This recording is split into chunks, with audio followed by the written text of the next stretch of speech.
আসসালামু আলাইকুম, welcome back to my channel. কেমন আছেন সবাই? আশা করছি সবাই খুব ভালো আছেন। আমিও আলহামদুলিল্লাহ ভালো আছি। চলে এসেছি আরেকটি নতুন ব্লগ নিয়ে। তো আজকের ব্লগটা দেখেই বুঝতে পারছেন যে পিঠা বানানো হবে। তো আজকে আমরা তেলের পিঠা বানাবো। আমার হাজব্যান্ডের খুব পছন্দের একটা পিঠা। আমার আম্মুও খুব পছন্দ করে এই পিঠাটা। তো পিঠার ব্যাটারটাই তো আমার হাজব্যান্ড কিন্তু তৈরি করে নিয়েছে চালের গুঁড়ের সাথে, মানে ব্লেন্ড করা চালের সাথে ঝোলা গুড় দিয়ে দিয়েছে পরিমাণ মতো। তো আমরা এই পিঠার মধ্যে নারিকেল দিই না, নারিকেল দিলে পিঠাটা সুন্দর হয় না। তো সেই জন্য শুধু গুড় দিয়ে আর চালের ব্লেন্ড করা চালের দিয়ে আমরা পিঠাটা বানিয়ে নিই। তো এই যে দেখতে পাচ্ছেন, মাশাল্লাহ খুব সুন্দর কিন্তু পিঠাগুলো ফুলে উঠছে। তো শীত চলে যাচ্ছে, তাই এই তো আবার একটু পিঠা বানিয়ে নিলাম।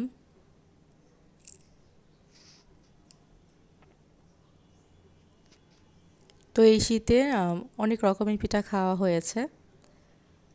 ভাপা পিঠা, তারপর হচ্ছে তেলের পিঠা, পাটিসাপটা পিঠা,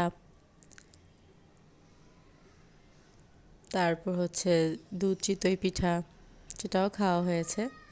তো আলহামদুলিল্লাহ সবগুলো পিঠাই খুব মজা হয়েছিল। আর সবগুলো পিঠাই কিন্তু আমার হাজব্যান্ড বানিয়েছিল, আমি ওকে হেল্প করেছি। আর এই তো এক এক করে সবগুলো পিঠা ভেজে নিচ্ছে। তো যতবারই পিঠা বানাই আমার মেজো বোনকে দেওয়া হয়, কারণ ওরা মিষ্টি আইটেম তেমন একটা বানায় না, যেহেতু ওরা খেতে বেশি একটা পছন্দ করে না। তো সেই জন্য যখনই আমরা বানাই ওদেরকে দিয়ে তারপর খাই।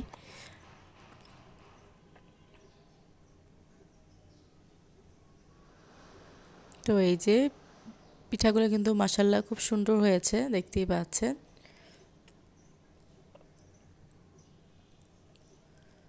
তো এক এক করে অনেকগুলো পিঠাই ভাজা হয়ে গেছে আমাদের। তো পিঠা বানাতে গেলে কিন্তু মুখ একদম মিষ্টি হয়ে যায়, আর যে বানায় সে কিন্তু সাথে সাথে খেতেও পারে না। যেমন আমার হাজব্যান্ড, ও পিঠা বানাচ্ছিল, ও তেমন একটা খেতে পারছিল না, আমাদেরকে বানিয়ে দিচ্ছিল। তো আমরা ঘরে সবাই খাচ্ছিলাম। তো রাত্রেও বলছিল যে ঝাল কিছু আছে কি না, যেহেতু ওর মিষ্টি আইটেম বানাচ্ছে, মুখটা একদম মিষ্টি হয়ে আছে, মানে একটু খারাপ লাগছে, জি মাতলা লাগছে। তো আমি বললাম যে আমি তোমাকে চাপটি বানিয়ে দিই, যেহেতু বাসায় একটু ভর্তা আছে। তো চাপটি দিয়ে ভর্তা খেতে কিন্তু খুবই ভালো লাগবে, মানে মাতলা ভাবটা চলে যাবে।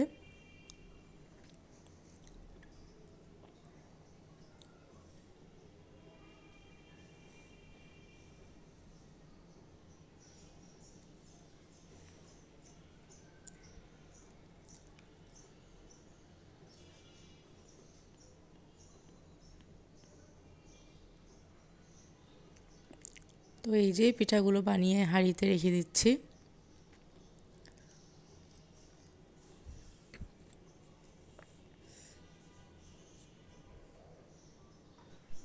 আর পিঠাগুলো কিন্তু আমরা আমরা যে রেগুলার ভাত খাই, তো সেই ভাতের চাল দিয়ে কিন্তু বানানো হয়েছে। কোনো রকম আতপ চাল দেওয়া হয়নি, ভাতের চাল ভিজিয়ে রেখে সেটা সুন্দর করে ব্লেন্ড করে নিয়েছি। তো পরিমাণ মতো একটু লবণ, তারপর ঝোলা গুড়, আর এই তো ব্লেন্ড করা চাল, তো সেগুলো দিয়ে আর কি পিঠাটা বানিয়ে নিলাম। তো সেদিন আবার আমার বড় মেয়ে বলছিল যে ও পাটিসাপটা পিঠা খাবে, তো কয়েকটা পাটিসাপটাও বানিয়ে দিয়েছে ওকে। এই যে দেখতেই পাচ্ছেন, আমার হাজব্যান্ডই কিন্তু বানিয়েছে, আর আমি তো ভিডিও করছিলাম। তো মাশাল্লাহ পাটিসাপটা পিঠাটাও কিন্তু খুব সুন্দর হয়েছে। তো আজকে একসাথে 3 রকমের পিঠা আপনাদের সাথে শেয়ার করব। আমার হাজব্যান্ডের হাতে বানানো 3 রকমের পিঠা, তেলের পিঠা, পাটিসাপটা পিঠা, আর হচ্ছে দুধ চিতই পিঠা। আর এই যে এটা হচ্ছে আমার হাতে বানানো চাপটি। তো আমি কিন্তু সেই পিঠার ব্যাটারটা দিয়েই কিন্তু বানিয়েছি। তো আলহামদুলিল্লাহ ভালোই হয়েছে। তো বাসায় 2 রকমের ভর্তা ছিল, তো সে ভর্তা দিয়ে আমরা একটু খেয়ে নিয়েছি।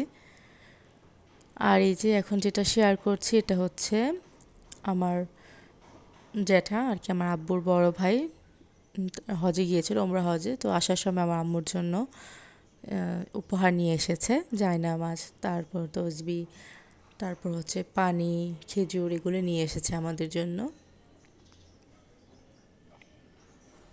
আর এই যে এখন আমরা দুধ চিতই পিঠা বানিয়ে নিচ্ছি। তো সেটা এই দুধ চিতই পিঠা কিন্তু সেই দিন বানাইনি, এটা হচ্ছে আরেক দিনের ব্লগ।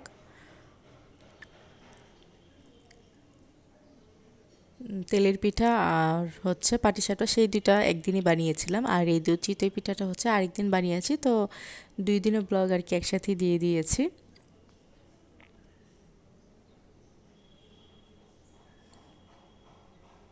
তো এই পিঠার ব্যাটারটাও কিন্তু বাসায় ব্লেন্ড করে নিয়েছি। তো মাশাল্লাহ পিঠাগুলো কিন্তু খুব সুন্দর ফুলে উঠেছে, দেখতেই পাচ্ছেন।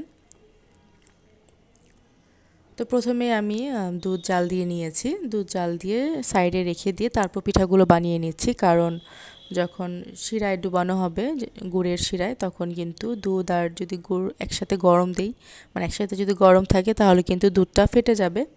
তো সেই জন্য আমি দুধটা প্রথমে জাল দিয়ে নিয়ে দুধটা সাইডে রেখে দিয়েছি ঠান্ডা হওয়ার জন্য। আর সাথেই আমরা পিঠা বানিয়ে নিচ্ছি, আর পাশের চুলায় আমি গুড়ের শিরা তৈরি করতে দিয়ে দিয়েছি, পরিমাণ মতো পানি দিয়ে গুড় দিয়েছি। তো আজকের পিঠাটা পাটালি গুড় দিয়ে বানানো হচ্ছে, ঝোলা গুড় দিয়ে না।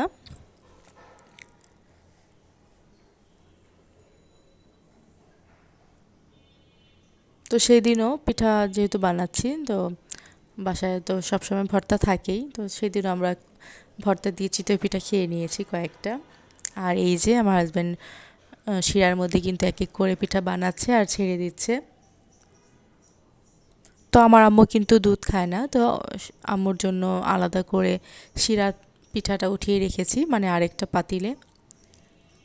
আম্মু শুধু গুড় দিয়ে পিঠাটা খায়, দুধ দিয়ে খায় না। তো এই পিঠাতে আমরা নারিকেল দিয়েছি। আলহামদুলিল্লাহ খুবই মজা হয়েছিল, অনেক সুন্দর হয়েছিল পিঠাটা। পিঠাগুলো খুব সুন্দর ভিজেছিল শিরার মধ্যে। তো এই পিঠা তো রাত্রে বানাতে হয়, রাত্রে বানিয়ে দুধের মধ্যে ভিজিয়ে রাখতে হয় সারা রাত, তারপর সকালে খেতে হয় নাস্তা হিসেবে। তো এই যে আমরাও গুড়ের মধ্যে মানে শিরার মধ্যে প্রথমে পিঠাটা সুন্দর করে ভিজিয়ে নিয়ে আর কি ডুবিয়ে নিয়ে তারপরে তো নারিকেল দিয়ে দিলাম।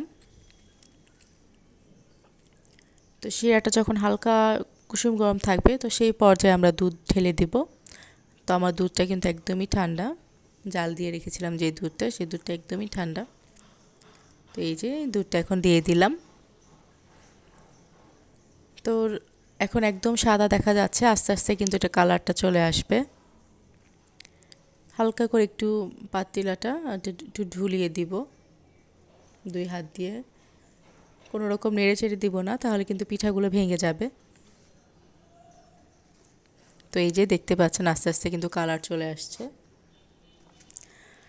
তো পিঠা খাওয়ার পরে এই যে আমি একটু ভিডিও করলাম, মাশাল্লাহ পিঠাগুলো কিন্তু খুব সুন্দর ভিজেছে, দেখতেই পাচ্ছেন।